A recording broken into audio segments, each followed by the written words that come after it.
আমি তো এনসিপিকে যত দেখছি তত আশ্চর্য হচ্ছি এবং আমার যে পলিটিক্যাল যে ধ্যান ধারণা ছিল এনসিপি সম্পর্কে, এটা আমার কাছে মনে হচ্ছে আই এম রং।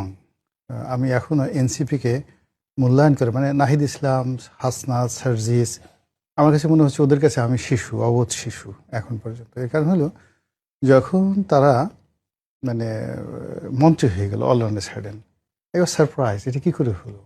তো হ্যাঁ, খুব হলো। এরপরে আবার যখন তারা একটা পূর্ণ মন্ত্রীর পদ ছেড়ে দিয়ে একটা দল করলো, তখন আমি মনে হলো কেন এই কাজটা করলো? মন্ত্রী এত সুন্দর একটা পদ, এটা ছেড়ে দিয়ে আবার রাজনৈতিক দল করলো। তারপর যখন আবার নির্বাচনে দাঁড়ালো, আমিও শান্তির মতো মনে করলাম একটাও পাশ করবে না। মাই গড, তারা সবাই পাশ করে আসলো।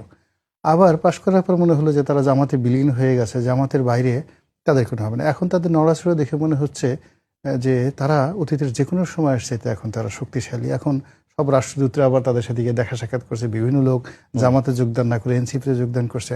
আমার কাছে মনে হয় এদের সঙ্গে জিন আছে, বড় 10-12টা জিন আছে। সামহাও এই জিনের ক্ষমতা ছাড়া তারা বারবার শুধু সারপ্রাইজ করে দিচ্ছে। আমি এত চেষ্টা করে জিন ছাড়া, এই যে মার্কিন রাষ্ট্রদূত গিয়ে তার অফিসে গিয়ে দেখা করলো, বড় একটা কূটনীতিবিদ তাদের সাথে দেখা করলো। এরপরে যখন নাহিদ ইসলাম সামনে যায়, ও তাকে দেখে মনে হয় কিছুই বুঝে না, কিন্তু যখন কথা বলে, ও মাই গড, সুন্দর সুন্দর কথা বের হয় তার সামনে। ইভেন তারেক রহমান সাহেব, এ তো ধরেন প্রধানমন্ত্রী তারেক রহমান বাদ দেন, শহীদ প্রেসিডেন্ট জিয়াউর রহমান সাহেবের ছেলে, তারপর শেষে মানে যে যাকে বলা হয় যে বেগম জিয়ার ছেলে, তো তিনি নাহিদ ইসলামের বাসায় দেখা করতে গেলেন। এ তো চারটিখানি কথা না। আমরা বিএনপি, আমি আওয়ামী লীগ করতে করতে জান দিলাম, এরপরে বিএনপি করতে করতে চামড়াগুলো ক্ষয় ফিরে পেলাম, আমার ব্যবসা বাণিজ্য সব শেষ হয়ে গেলো। আমার বাসায় যদি নেতা একবার আসতো, তো আমি তো 1 বছর খালি কান্নাকাটি করতাম খুশিতে। তো সেই তুলনায় হুইজ হাইয়াম, মানে আমার পক্ষে আসলে নাহিদ ইসলামের কারামতি বোঝা সম্ভব না।